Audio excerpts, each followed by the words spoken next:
This evening, we have a dear friend of the society, a member of the society. And Ken, for this tonight, we're also making sure that your membership this next year is free for the presentation. So it's our pleasure to be able to do that. But we are, oh, she's making me come over here and okay. Ken has been back from the Navy. He was a Navy captain and has been back in the country, although he came from Fort Benton, Geraldine area. Am I right? Close enough? Skip it. Skip it, he says. No, I'm not skipping it. And I'm sure you're all aware, he's written at least 9 books that I know of. We have those books here. They can be checked out if you would like. He's done a fantastic job with Montana in various eras of time. And the latest one is just a hoot. I think tonight he might be giving us a look at one of those stories, or is this a separate story? Ready? Yep. Am I introduced? Yep. Is that enough? Oh. That's more than enough. Okay. Thank you. Without further ado, Ken Robison. Okay. Thank you, Jan, and all. So first, It's great to be with you. So I don't forget 2 things. One is, Gary, you can leave. You've heard most of this at the Mullen Road Conference. Gary is your representative to Montana's history groups. He was over in Missoula for the Mullen Road Conference. He was in Helena just 2 weeks ago for the Montana History Conference. And by the way, in 2024, the last weekend in September, mark your calendars, because the Montana History Conference is coming to Great Falls. And they had 350 registered in Helena 2 weeks ago. I want 351 to come in Great Falls. It's a great conference. A lot of regulars come, but a lot of local people, and it alternates. One year it'll be in Helena, the next year another town around Montana. So we had it in 2009. It was a really good way to show off Great Falls and a lot of the stories associated with it, and that'll be the case again this time. So think Northwest tonight. Don't think insular Montana. You know, if you go across the mountains to Kalispell or Missoula, any place on the western side of the mountains, you'll be part of the Northwest. And yet I don't think once you get over Rogers Pass and east of the mountains, I don't think many of us think of us as being so much part of the Northwest. Nothing like Western Montana does. So this talk is very much Northwest, because this incredible character, this German immigrant, Gustav Sohon, roamed from Washington to halfway down the Missouri River and every place in between. So the period is also different from most of what your thoughts are all about, because you do a wonderful job for helping people with genealogy and research for especially white people, but people that came to Montana in the 1860s forward. Well, a lot of this is happening tonight in the 1850s. And this is setting the stage in a lot of ways for what came later. And it's a pretty exciting tale. And the very center of that, all that activity for about a 5-year period, was this German immigrant, Gustav Sohon. And I think, oh, you have one of those. Nobody has those. If you see an image like this, it's the brand new, at that time in about 1854, 55, the brand new Fort Walla Walla over where today's Walla Walla. In fact, some of the buildings from Fort Walla Walla are still there. Or if you see this image of Fort Benton with steamboats arriving and so on, both of those illustrations were based on drawings of Gustav Sohon and so many others. But he was so much more than an artist, and that's what's remarkable about this guy. He was a native of East Prussia, arrived on the Columbia River in 1852. Go for it. Yeah, there. So that's Gustav. And as a private with the U.S. Army, and during the following decade, he accompanied 4 historic expeditions across the Northwest. And I'll talk about briefly each of those. He was a humble man, but he was an incredibly talented guy. He served as a guide, an interpreter, an explorer, a cartographer, a map maker, a scientist, an early day ethnographer, a master diplomat, and yet he's mostly known as an artist. So that's a pretty wide range of talents. He was best known as that self-taught artist with his pencil sketches and watercolors of tribal leaders, historical scenes, and landmarks, comprising invaluable eyewitness records of the crucial transitional period in the Northwest history. And, you know, if it hadn't been for Carl Bodmer in the 1830s and John Mick Stanley in the 1850s, together with Sohon, we wouldn't know what many of the most important tribal leaders looked like. We wouldn't know what their encampments and so on looked like before there was any white influence really in the area. So kind of an exciting record that they left us visually of what the upper Missouri and Northwest looked like. Sohon was born in the city of Tilsit in East Prussia. That's now part of Russia in 1825. Little is known about his early years beyond his likely attendance at some unknown university and his natural skill with languages. He was fluent in English, French, and German before he came to the U.S., picked up other languages along the way. According to legend, he emigrated to the U.S. at age 17 to avoid conscription in the Prussian army. He settled in Brooklyn and worked for a decade as a skilled bookbinder and wood carver. Then in July of 1852, ironically, after evading the Prussian army, he volunteered to serve in the U.S. Army. His service record presents him as 5 feet 7 inches tall with a dark complexion, hazel eyes, and black hair. Private Sohon was assigned to Company K of the 4th Infantry Regiment. Just 3 days after enlisting, he sailed from New York with the 4th Infantry. And by the way, the 4th Infantry's quartermaster at that time was none other than Ulysses S. Grant, somebody you've heard of course. And Grant left in his memoirs a detailed, a vivid description of that journey by ship, what was supposed to be down to Panama and then across the isthmus before there was a canal. Well, that crossing by rail, boat, and foot led to outbreaks of cholera and fever among the troops. More than 100 men died from that regiment. Fortunately, Sohon was not one of them, or Grant. The decimated regiment sailed on to San Francisco, and after a brief stop, Company K was ordered north in the fall of 1852 to the Columbia River, and the infantry's new headquarters at Fort Vancouver. And that had, in earlier years, been a pretty famous Hudson Bay Company trading post. And their mission, of course, was to protect the growing number of American settlers in the Oregon Territory.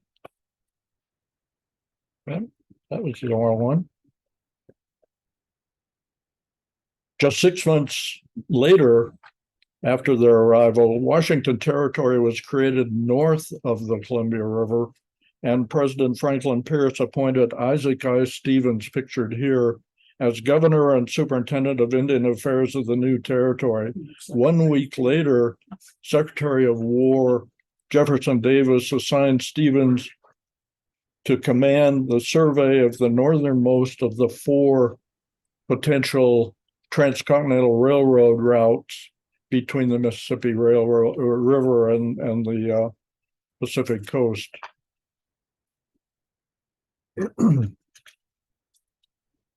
Stevens departed St. Paul, Minnesota in June of 1853 to explore the possibilities for that railroad between the 47th and 49th parallels. While he worked his way with his party along the Missouri River, one of his assistants, Lieutenant Rufus Saxton, organized a supply train to travel east from Fort Dawes and establish a depot in the Bitterroot Valley. Saxton left Fort Dawes in July of 1853, along with an astronomer and topographer, to reconnoiter the route, and they had a large pack train because they were going to be the provisioning supplies for the Stevens party.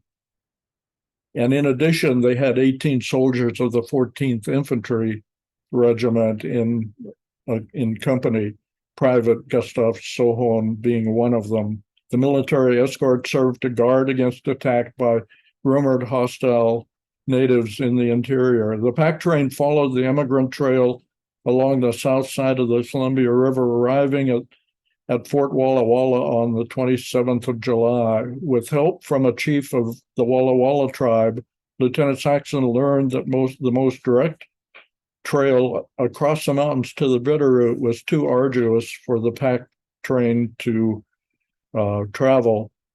Guided by Antoine Plant, a veteran fur trader, the party left Walla Walla and traveled an alternative route through a landscape that soon would become very familiar to Sohon in the coming years by way of Coeur d'Alene Lake. After some tense moments with the Palouse, Nez Perce, and Spokane tribes along the way, Lieutenant Saxton's train rendezvoused with Governor Stevens, whose party included the exceptional artist John McStevens. Stevens was determined to have artistic presentations for a later book that he planned. So he brought this very, very talented John McStanley with him, little knowing that he also had a very talented artist in that 4th Regiment group. Before continuing west, Governor Stevens directed Army topographer, there he is, Lieutenant John Mullen, to establish winter quarter in the Bitterroot Valley and survey the passes in detail through the Rockies. Lieutenant Mullen set up his winter camp called Cantonment Stevens, adjacent to the Bitterroot River, 30 miles south of Missoula and about 10 miles south of Fort Owen. Sohon was among the 15 men left to assist Mullen, and Sohon's talent began to shine. He applied his linguistic skill to the Salish language and began mastering that language while compiling a dictionary of Salish words and phrases. He began sketching portraits of Flathead and Pond Oreille leaders, as well as scenes of landscapes and events. From this image of Cantonment Stevens, Sohon shows us 4 cabins formed the camp's core. The complex was completely enclosed, and in its center was a flagpole as tall as the surrounding trees. Sohon shows 17 teepees in close proximity. Now, you also need to appreciate, if Sohon had not been with them, if he had not drawn this image, there would be no record of what Cantonment Stevens looked like. I mean, that's how fragile our knowledge of these early locations were. One individual makes a huge difference. After a year spent exploring the Bitterroot Range, even up the Mission Valley, all the way to the Canadian border, up through the Flathead and to the Canadian border, Lieutenant Mullen's detachment received orders to return to the Columbia, this year exploring passes and landscapes, and that led to Mullen's later selection to build the Mullen Military Wagon Road. Journeying west across Lolo Pass, which they concluded was the most uninviting route for the railroad, they reached the Snake River at the mouth of the Clearwater near present-day Clarkston on October 5th. They made their way overland across the high rolling prairie in Fort Walla Walla to Fort Walla Walla, then down the Emigrant Road to Fort Dalles. Sohon spent at least part of the following months at Fort Vancouver. And again, this is the first known image of Fort Vancouver drawn by Sohon, where he made this bird's eye sketch of the post. During the spring of 1855, Governor Stevens, as superintendent of Indian Affairs, completed treaties with the Western Washington tribes and prepared to negotiate 3 other crucial treaties with the Columbia Plateau and Rocky Mountain tribes within Washington Territory, present-day Washington, Idaho, and about half of Montana. Before embarking on his tour of the Northwest, he arranged to have Sohon transferred to his command, saying, quote, "I also secured the services of a very intelligent, faithful, and appreciative man, Gustav Sohon, a private of the 4th Infantry, who was with Mr. Mullen the year previous in the Bitterroot Valley and had shown great taste as an artist and ability to learn the Indian language, as well as facility in the intercourse with the Indians." Clearly, Stevens, who intended to publish an account, was keenly interested in Sohon's artistic talents, knowing that his dramatic illustrations would catch the eye of the Eastern readers and politicians back in the States. The first of the treaty councils took place on a traditional tribal meeting ground in the Walla Walla Valley during May of 1855. Throughout this council, Sohon actively captured dramatic scenes, including the ceremonial arrival of hundreds of Nez Perce, a goodwill feast served by Stevens and his Oregon Territory counterpart, General Joel Palmer, under an arbor built to shelter the diners. And that's in this image that Sohon drew. In addition, Sohon communicated well with tribal leaders, and many allowed him to draw their portraits, such as Chief Joseph. This is back in the 1850s, and this happens to be tonight, the October 12th, I think at the 146th anniversary of when Chief Joseph surrendered at the Bear's Paw in 1877. And Oscar Haney is giving a talk over at the Dark Horse right at this very time about that.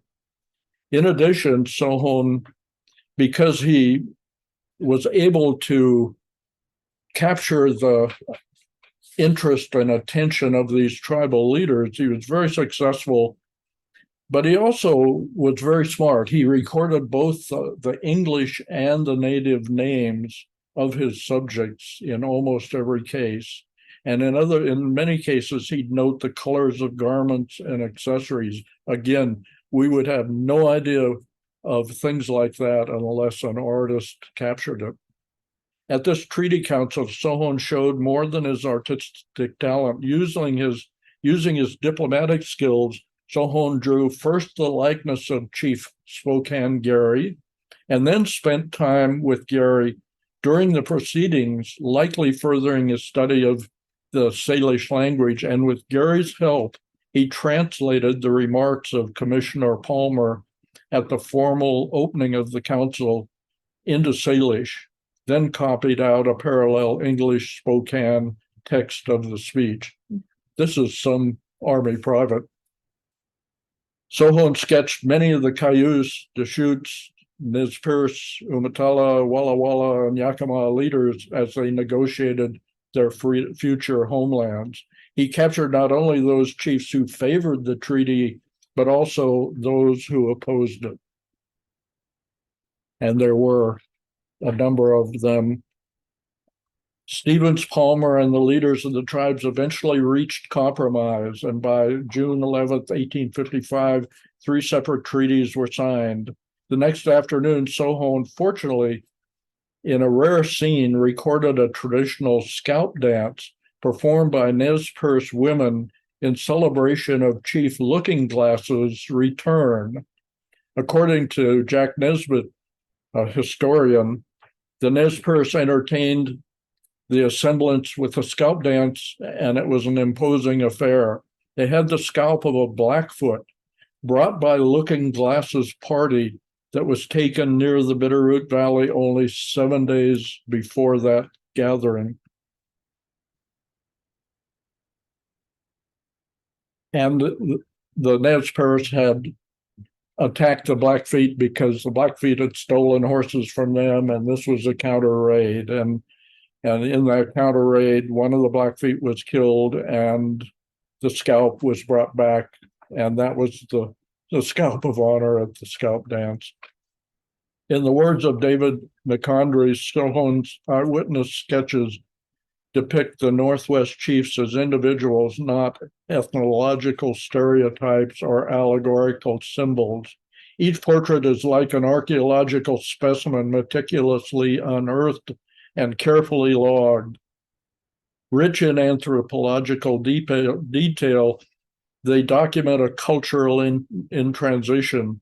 Some of the men wear buffalo robes, headdresses, and traditional necklaces, while others have donned visored caps, colored shirts, and crucifixes. The historic scenes and portraits that Sohon captured on paper immortalized what was arguably the most important generation of Indian leaders in the Northwest. Quickly following up his success in the Walla Walla Council, Governor Stevens moved on to Western Montana for the next stop on the treaty tour. Along the way, Sohon, the scientist, made the barometrical observations, demonstrating his skill with instruments.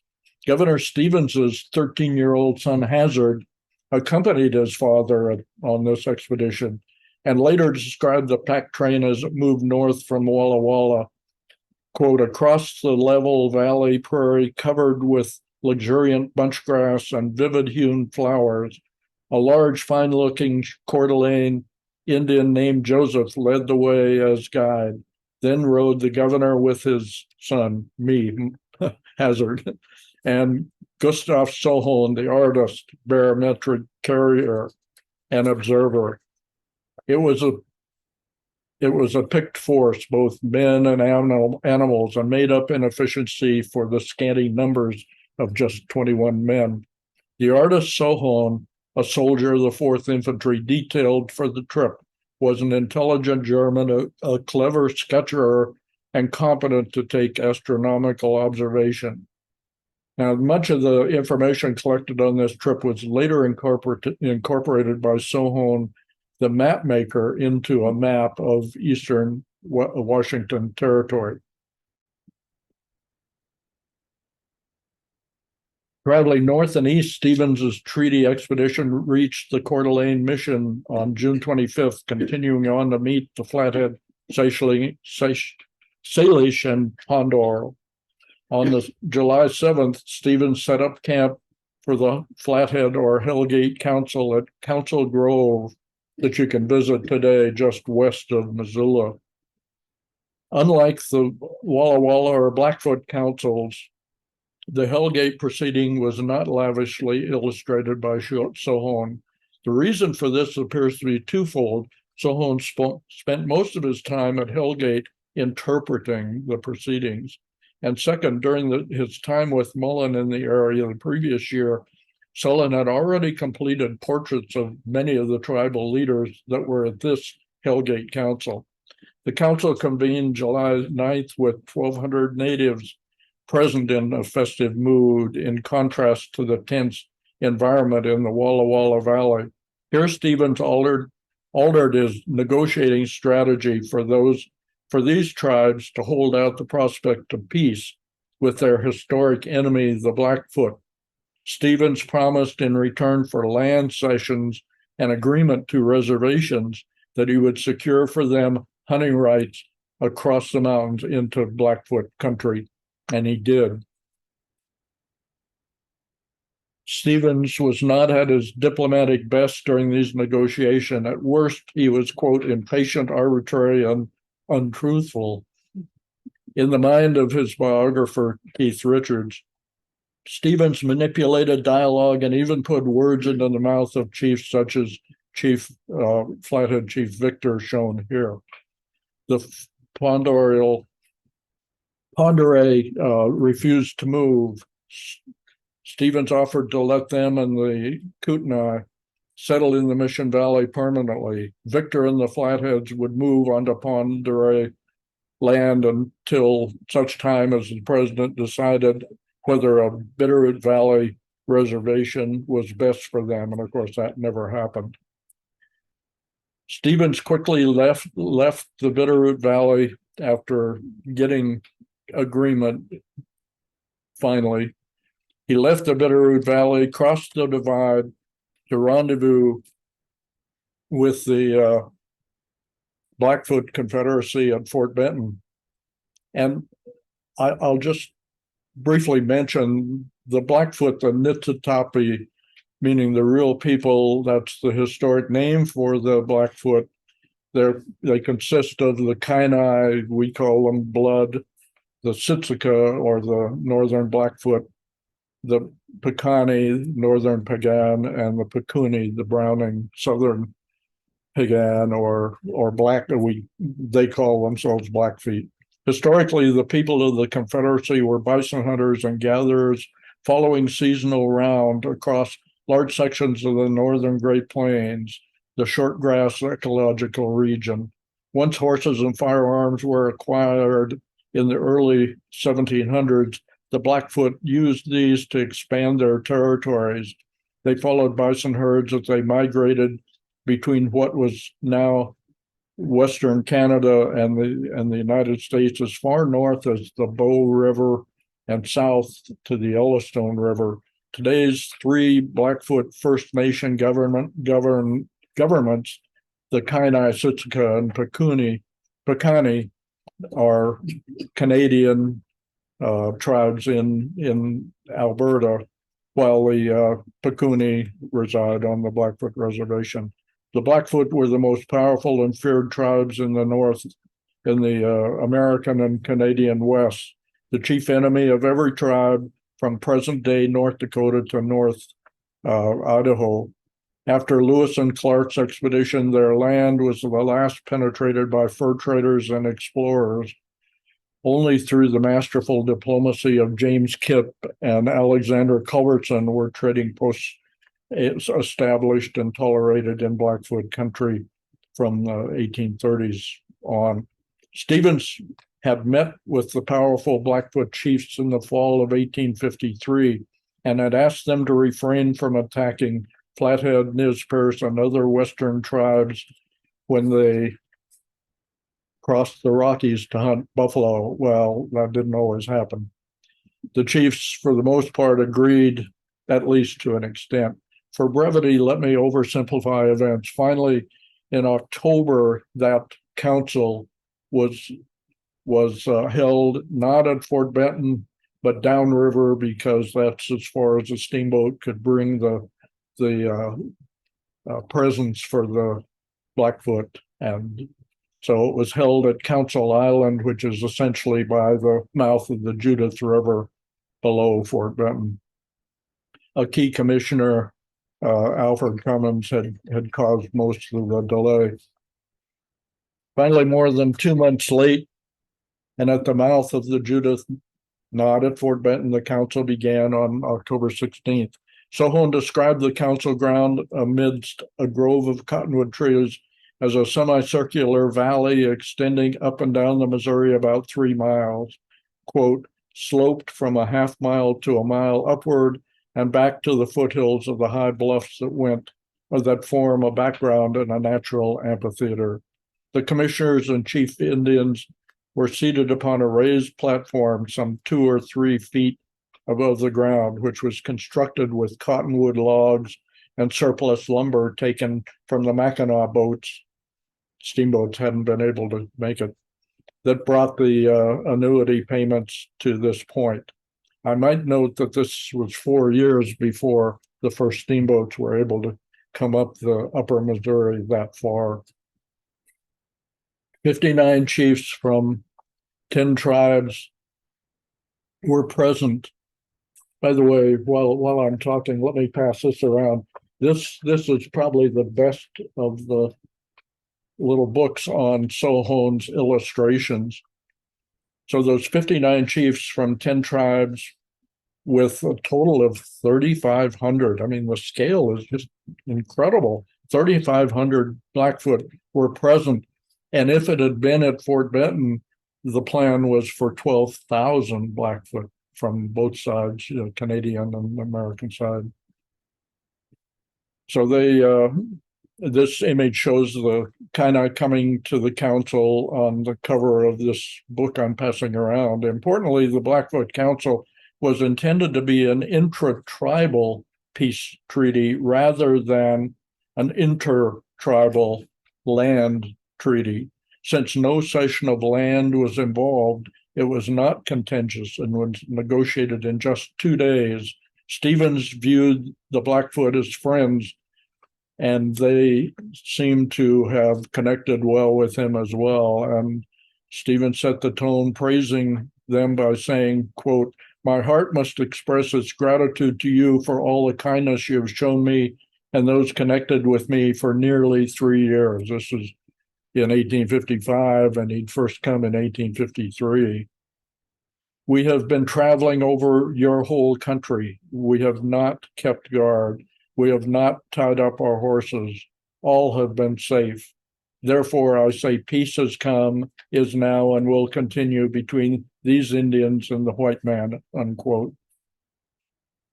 In turn, there was genuine enthusiasm at the council for a treaty of friendship between the Plains and Western Indians. Stevens wisely realized this peace would only last by codifying tribal hunting preserves, including travel corridors.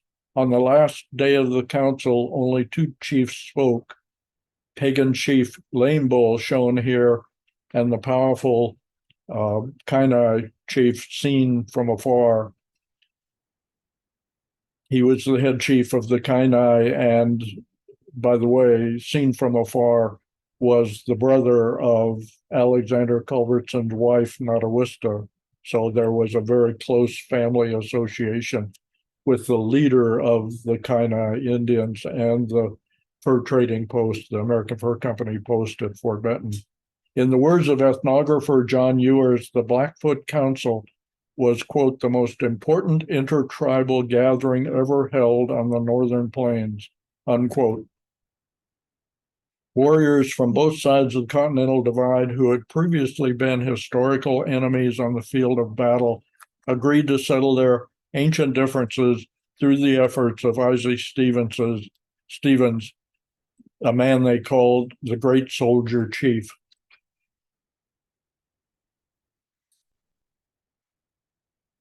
After completing treaty negotiations, we'll fast forward with Gustav Sohon. Still in the Army, he spent the winter of 1855-56 at Fort Dalles.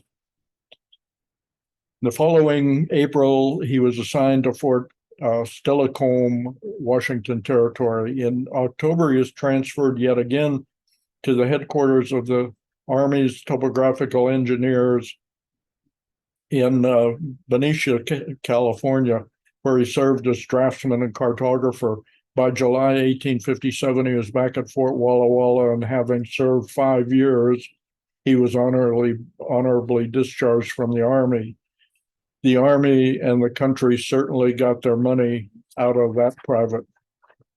In the March of 1858, War Department directed Lieutenant John Mullen to supervise this and construct a military wagon road between Fort Walla Walla and Fort Benton, 624 miles through the mountains. One of Mullen's first steps was to hire newly unemployed Gustav Sohon as his guide, interpreter, diplomat, and artist.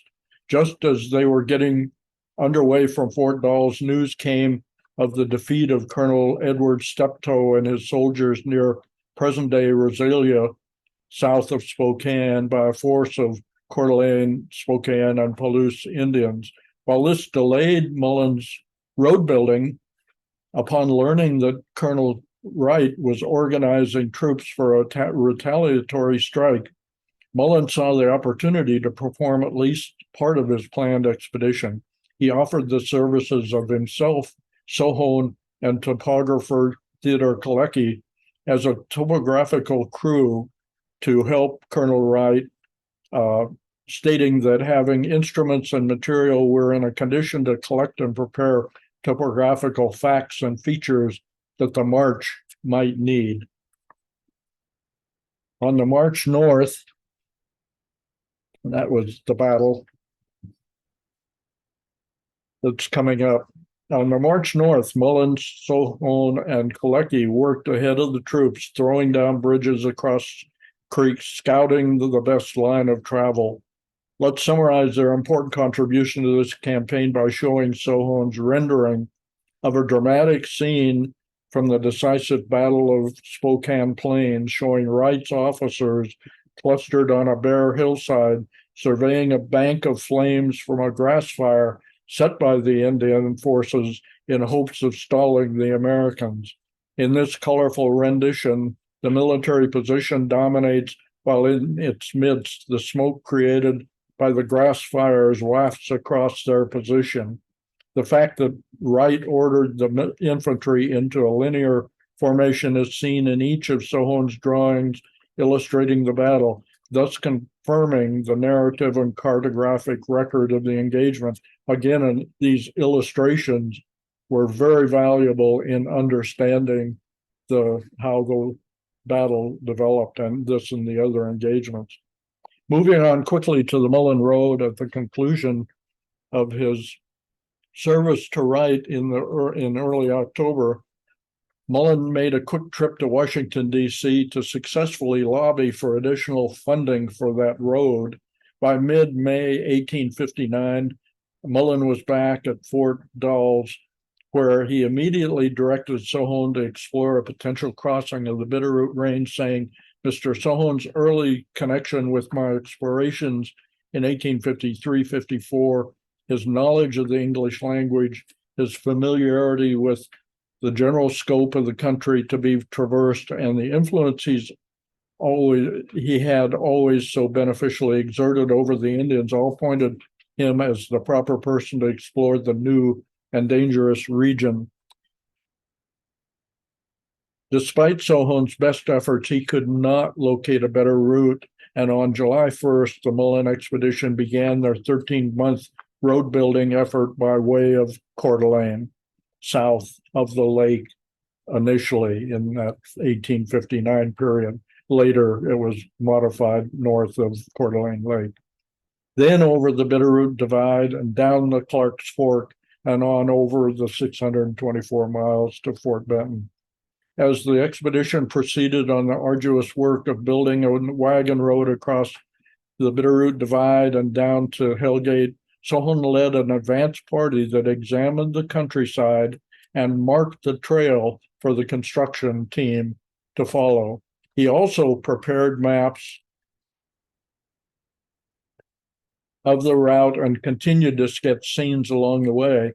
In this great illustration, Sohon shows cartographers at work at their winter quarters at Cantonment, Jordan, that they spent the winter of 1859-60. The men at the table are likely John Mullen, Theodore Kalecki, W.W. DeLacy, and Gustav Sohon. The fifth man's probably topographer Thomas Adams. Throughout, Gustav Sohon was indispensable. In mid-March of 1860, Sohon led an 85-horse pack train and 17 Flathead Indians on a supply trip to Fort Benton to bring back 11,000 rations, which had been pre-positioned the previous summer. This crucial trip by Sohon not only brought back those needed supplies, but on return in mid-April, Sohon led a 9-man delegation of Pagan Blackfeet under Chief Little Dog for this first crucial encounter of the expedition with the Blackfeet. As the expedition had neared Blackfoot country, Lieutenant Sohon had been warned by the Flatheads that the Blackfoot were opposed to the expedition passing through their country. Mullen handled this important meeting extremely well, and Chief Little Dog agreed to the expedition passing through Blackfoot country. By the way, Chief Little Dog is buried just west of the fort in Fort Benton. And there is some possibility that Chief Lame Bull is also buried in Fort Benton, just west of the fort. That's not certain, but Little Dog and his son definitely are buried there. On August 1st, the road crew arrived at Fort Benton on the Missouri, the eastern terminus of the road. Here they met 300 Army recruits who'd ascended the Missouri by steamboat, the first steamboats to make it all the way to the Fort Benton landing. And so that they met the Army recruits, and Sohon then joined with the recruits, and he was their guide on the first use of the military wagon road by those 300 Army recruits. In a report to the War Department, Mullen wrote, quote, "The eulogistical manner in which each officer of the command referred to the trip all constituted a sufficient commentary upon its feasibility for future military movement." Mullen's sort of bureaucratic way of saying his road was a success. Over the next 2 years, Sohon continued to work with newly promoted Captain Mullen in improving the road. After the field season of 1862, Sohon accompanied Mullen to Washington, D.C. to assist in preparing maps and sketches for the official report on the road project. The first edition of the published report featured 10 colored lithographs of the landmarks, including that Fort Walla Walla and Fort Benton pair I showed you at the beginning. While in Washington, D.C., Sohon, now 37 years old, met Juliana Grohl, whom he married in April 1863, during the time he was back in Washington, D.C. Around this time, Sohon sat for the photograph I showed you of him earlier. He's well-dressed and carefully groomed, with the solid gaze and the same intelligent eyes noted by Isaac Stevens a decade earlier. 6 months after their marriage, the couple moved to San Francisco, where Sohon opened a photograph gallery on Market Street, taking the photograph of many, including the famed missionary Father DeSmit, on a visit to San Francisco. After 2 years in the Bay Area, apparently at his wife's urging, Sohon closed his studio and the family moved to Washington, D.C., where Gustav opened a shoe store. I always thought, what a waste of his talent. On the other hand, by then he and Julia were well along toward having 8 children, and he needed to support the family, so I guess the shoe store did it. But even from across the continent, he maintained an interest in events in the Northwest and kept in touch with old friends from that period of life. His old Nez Perce friend, lawyer, a Nez Perce elder, stopped by the Sohon home when visiting the District of Columbia in 1868, when a Flathead Indian delegation under Chief Charlo came to the nation's capital in 1884, they also called upon Sohon. One of the artist's daughters later recalled that the only time she ever saw her father smoke was when a pipe was passed to welcome these old friends. In 1900, Hazard Stevens, who'd traveled across, as I mentioned earlier, across eastern Washington with Sohon when he was a 13-year-old, published his biography of his father. By the way, Isaac Stevens, at the beginning of the Civil War, in one of the first battles of the Civil War, was shot and killed in the Fairfax County, Virginia. A terrible loss of a talent. But here's Hazard completing a terrific biography of his father, and that was illustrated with Sohon's field sketches. Gustav Sohon died in Washington, D.C. on September 3rd, 1903, at the age of 78. He was survived by his wife, Juliana, and by 5 of their children, many of whom had embarked on successful professional careers in various fields. In 1947, his daughter, Elizabeth, donated to the Smithsonian 25 of her father's original drawings. The Library of Congress, Washington State Historical Society, Washington State University hold many of his other sketches, those treasured eyewitness documents from that crucial period in Northwest history. And we used, the 12 of us that put this book together, which I'll pass around.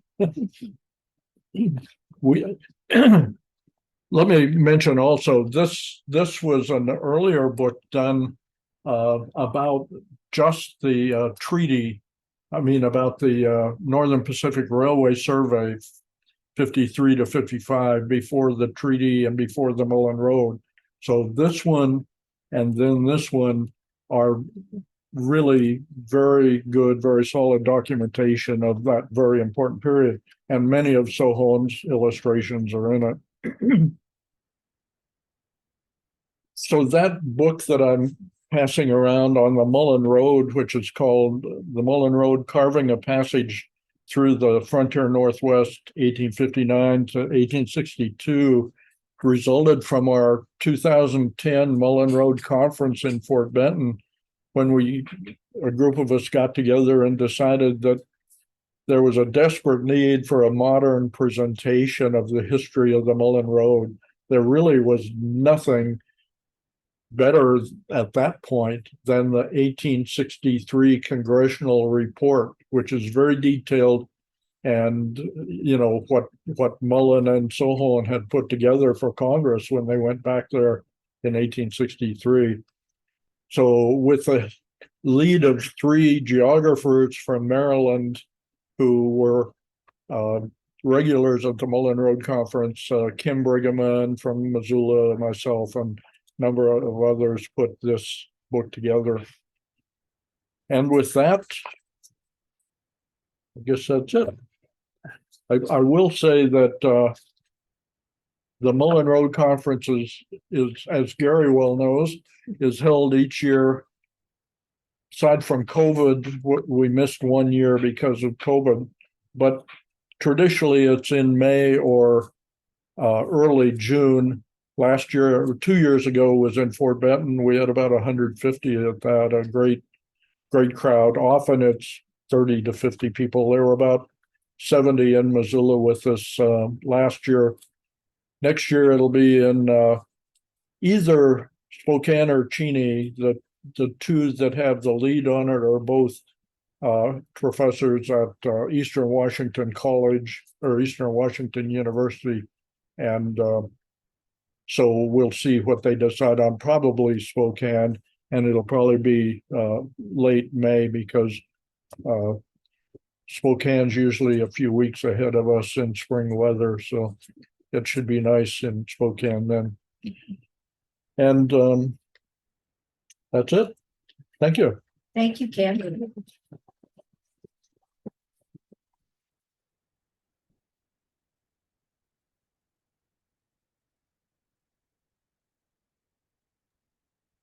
Jan talked about the research in Native American genealogy. Within the past about 5, maybe as far back as 10 years, we've had an increasing number of Blackfoot, both from Canada and from Browning, come to our Overholser Historical Research Center in Fort Benton to research, because the advantage we've got is we have much information on the original fur traders with the American Fur Company. And there were no white women present until, well, until the 1860s. And even then, in the 1870 census, there were only 6 white women living in Fort Benton, plus 6 that were with the infantry company that was stationed at Fort Benton from the regiment at Fort Shaw from 1869 to 1881. There was a company at Fort Benton from that regiment at Fort Shaw. And I'm not sure you all appreciate how important Fort Shaw was as a military post. That was the regimental headquarters for a major part of the Army infantry in Montana in from 1867, when it was constructed, through the 1870s, 80s, until it closed in 1891. And there's a whole lot of history out at Fort Shaw, and I know some of you know that. But researching with the Blackfeet has become pretty fascinating, because I've been working there since I came back to Montana after a long Navy career. And so for 22 years, I've been at the research center in Fort Benton. And with the exception of a handful, primarily Blackfoot that we had gotten to know, kind of friends who would come and would do some research, we had very few. And that's, in the past decade, has just totally turned around. Part of that's because many more Blackfoot are going further in school, many of them through college. But the other thing is they're much more outward looking, and that may be because of the increased level of education. They're interested in beyond the reservation. They know the history they have at the reservation. Now they want to know, what's the history that we white people have about them and their families? Where did the Weatherwaxes and the Wetzels and all of these today names on the reservation in Browning, where did those names come from? Because they don't know, at least they didn't know, because their knowledge and oral history is sort of faded as it got closer back to the fur trade era and the white guy that started their line, the J.D. Weatherwax or the Winfield Scott Wetzel or whoever that fur trader was that started the Wetzel or the Weatherwax and all those other ones. So it's really, really been pretty amazing. The other part of it is that the whole Confederacy has, I think, until maybe the past 20 years or so, the Blackfoot had, many of them had feelings about Fort Benton that were very mixed, even though many of their, if you look at the 1870 census, there's something like 40 or so, about 38% of Fort Benton were non-white. Most of them were Blackfoot. or part Blackfoot, or were wives of fur traders living in Fort Benton. Now that changed rapidly in the 1870s as white women in increasing numbers began to settle in the community, and the native wives and families would move back into the reservation. But anyway, I think, don't get me started. okay, yeah, I think Betty has a question. Did you have a question? Yes, hello. I wanted to thank Ken immensely. Hi. I'm very familiar with your work and your history research, and always appreciated it. My ancestor is Chief Lame Bull, and so the first picture I ever had of him was through Sohan's Yes. pictures.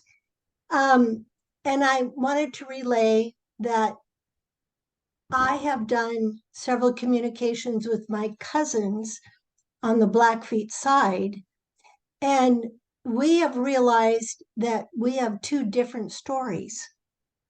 And so the interpretation of the 1855 treaty, the 1895 treaty, and so forth, it's very interesting, the interpretations from both sides. And I think that my cousins and I have kind of met in the middle to figure out it wasn't so bad for the Blackfeet, but they didn't have the knowledge or the language experience to interpret the treaties that we know that really benefited them, but they didn't realize that it did. They thought it was detrimental to their side. And I think that's been a great kind of divide over the last 100 years, really. So just kind of food for thought. I'd love to have an email from you. Did you get the email address from the previous? Anyway, You're on our email, aren't you, Nancy? Yes, I am. Yes. OHRC at Well, FortBentonMuseums.com. and And Ken, Okay. you've helped me with, I'd with love to hear several more from research you, but questions. it's it's a complex subject. The 1855 treaty did not restrict the Blackfoot to a reservation. Subsequent treaties did. And the whole quote colonization dialogue that's increasingly, I mean, we're no longer settlers, we're colonists. That's sort of an evolving dialogue. And the treaties I think the treaties were understood, but I don't think the implications of them necessarily were. And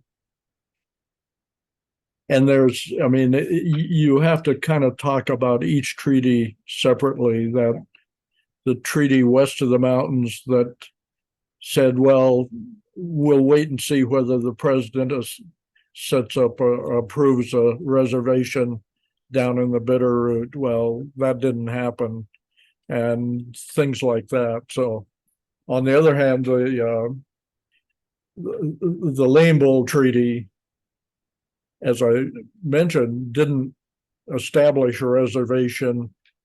It aimed to bring peace between the tribes on the west of the mountains and east of the mountains, so that those western tribes could come into the Muscle Shell to hunt buffalo and, to bring peace between the tribes. So, And as I understand it, the 1855 treaty that my ancestor helped broker helped immensely. It helped immensely. There's so many families. Another great example are the Vahue family.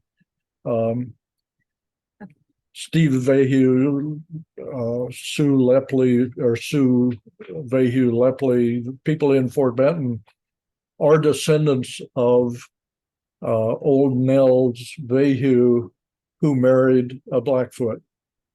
Now, part of that family returned to the reservation. Other parts didn't. And there are two absolutely disconnected total families.